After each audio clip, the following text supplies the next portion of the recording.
ఇంతకంటే మంచి డిజైన్లు కూడా ఆన్లైన్లో బ్రహ్మాండంగా దొరికేస్తున్నాయి.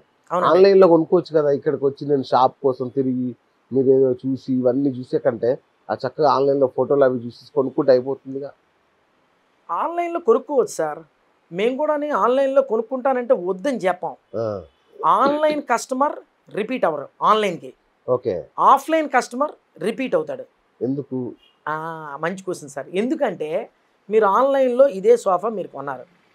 ఈ సోఫా మీరు కొన్నప్పుడు అందంగా ఉంది, చాలా ఇంటికి డోర్ డెలివరీ తెచ్చాడు, అన్నీ బాగున్నాయి. ఏదైనా ప్రోడక్ట్ కొనుక్కున్న వెంటనే రిపేర్ రాదు.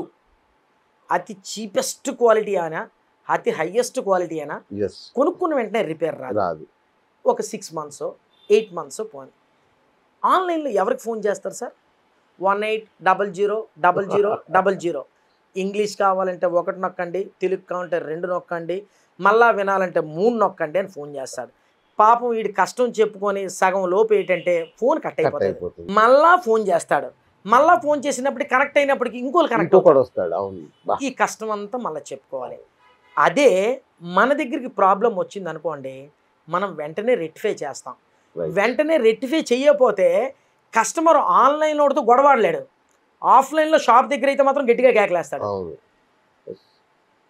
అప్పుడు మనం ఏం చేస్తాము, ఈ కస్టమర్తో పాటు పక్క కస్టమర్లకు కూడా ఈ రిమార్క్ వస్తుంది అనే ఉద్దేశంతో మనం చాలా అలర్ట్గా ఉంటాం.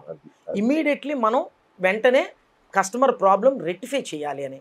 ఆ రెక్టిఫై చేసేయడంతో ఒకటి ఈయన సాటిస్ఫై అవుతాడు, 2 ఇంకోటికి చెప్తాడు, 3వది ఏంటి జరుగుతుంది తెలుసా అండి, ఆన్లైన్లో కొనద్దని మళ్ళీ ఈడే చెప్తాడు, మళ్ళీ ఈ కస్టమర్కి చెప్తాడు నేను ఈ ప్రాబ్లం ఫేస్ చేశాను.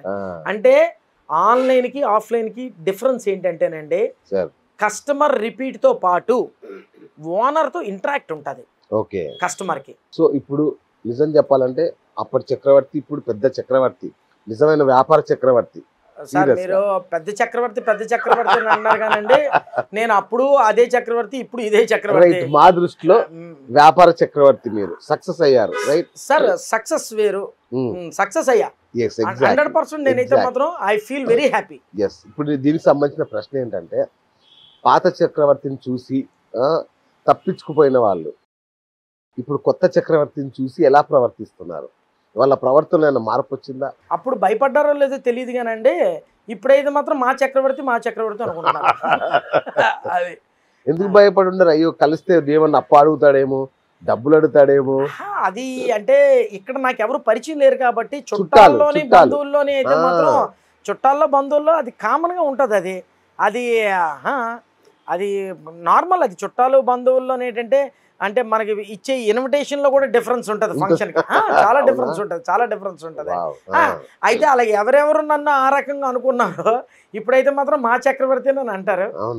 మా చక్రవర్తి అని అంటారు. వాళ్ళిద్దరిలో ఆ తేడా చూసారు మీరు? చాలా తేడా చాలా మందిలో చూసాం. కానీ అలా చూడడం వల్ల మనకి లైఫ్లో చాలా మంచి గుణపాఠం సార్. అది చూడాలి, అలా చూస్తేనే మనకి తెలుస్తుంది. అలా చూడబట్టి అలా తెలియబట్టి మనం ఎవరికైనా చెప్పగలం సార్. ప్రాక్టికల్ నాలెడ్జీతో అనుభవించినోడు చెప్పడం వేరు, యాక్సిడెంట్ అవుతుంది అని చెప్పేవాడు వేరు, యాక్సిడెంట్ అయినా కాలు పోయిందిరా నువ్వు కూడా సందులోకి వెళ్తే అక్కడ గొయ్యింది కాలు పోద్దని చెప్పడం వేరు. అలాగా నేను ప్రాక్టికల్, నేను లైఫ్లో చాలా అన్ని ప్రాక్టికల్. వాళ్ళని చూసి కూడా మీకు కోపం లేదు, అబ్బా భలే నాకు నేర్పించారు. నాకు నేర్పించారు కదా సార్, నేను ఇంకోళ్ళకి నేర్పిస్తున్నాను కదా సార్. సార్ ఫస్ట్ ఏంటంటేనండి, విమర్శించినోడి విషయంలో కోపపడకూడదు, కాన్సన్ట్రేషన్ కాంపిటీటర్ మీద పెట్టకూడదు, కస్టమర్ మీద పెట్టాలి. అబ్బా ముఖ్యమైన సూత్రాలు అంతే. అండ్ విమర్శించినోడు ఎప్పుడు విమర్శిస్తూనే ఉంటాడు, ఏం చేసినా విమర్శిస్తూ ఉంటాడు. అంటే ఆ డ్యూటీ అది. వ్యాపారంలో కాంపిటీషన్ ఉన్నప్పుడు నా కాంపిటీటర్ మీద నేను కాన్సన్ట్రేషన్ పెట్టానంటే కస్టమర్ మీద కాన్సన్ట్రేషన్ తగ్గిపోద్ది. నువ్వు దూసుకెళ్ళిపోవడమే.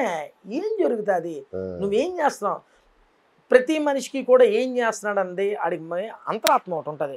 మనం చేస్తుంది రైటా రాంగా అని ఆ కాన్షియస్గా అడిగి తెలిసిపోతుంది మనం చేస్తుంది రైటా రాంగానే. రైట్ చేస్తున్నాడు ఎప్పుడు కూడా ఏది పట్టించుకోడండి, రాంగ్ చేస్తున్నాడు ఎప్పుడు కూడా ఏంటంటే వీళ్ళు ఏమనుకుంటారు అని ఒక ఫీలింగ్ ఉంటుందండి. ఆడికి ఒక ఫీలింగ్ నాది రాంగ్ ఏమోనని, అప్పుడు ఆటోమేటిక్గా వెనకోలు కూడా ఏమనుకో వీడికి ఒక ఫీలింగ్ మనం ఇది చేస్తుంది కరెక్ట్. మనం ఎవరిని మోసం చేయలేదు, మనం కష్టపడి వ్యాపారం పెట్టుకుంటున్నాము, మనం ఇలా చేసుకుంటున్నాము అని చెప్పాను. రేపొద్దున ఈ ఇంటర్వ్యూ కోసం కూడా కామెంట్ చేసిన వాళ్ళు కూడా ఉండొచ్చు. ఆ, ఆ, ఉంటారు. ఇది ఇంటర్వ్యూ కోసం కూడానే ఇప్పుడు ఈ మీరు మామూలుగా పెద్ద చక్రవర్తి అని అన్నా వాళ్ళేదో ఈయన అని వాళ్ళకి కూడా అనుకోవచ్చు. రైట్.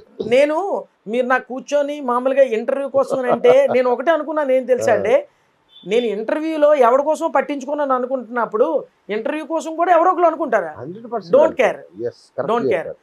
అయితే ఇలాంటిది నాకు డౌట్ ఉంది. నేను కూడా ఒకటి అనుకున్నాను, అది చెప్పాలి. నేను శ్రీవారి ఫర్నిచర్స్ సంబంధించిన కామెంట్స్ చూసా, దాంట్లో ఫీడ్బ్యాక్ చూసా, అన్నీ కూడా అద్భుతమైన ఫీడ్బ్యాక్. అవును. మిగతా ఫర్నిచర్ షాపులకేమో అంత అంత గొప్పగా లేవు. మీరు డబ్బులు ఇచ్చి వాటిని కామెంట్స్ పెట్టించారా లేదంటే నిజంగా అలా పెట్టారా?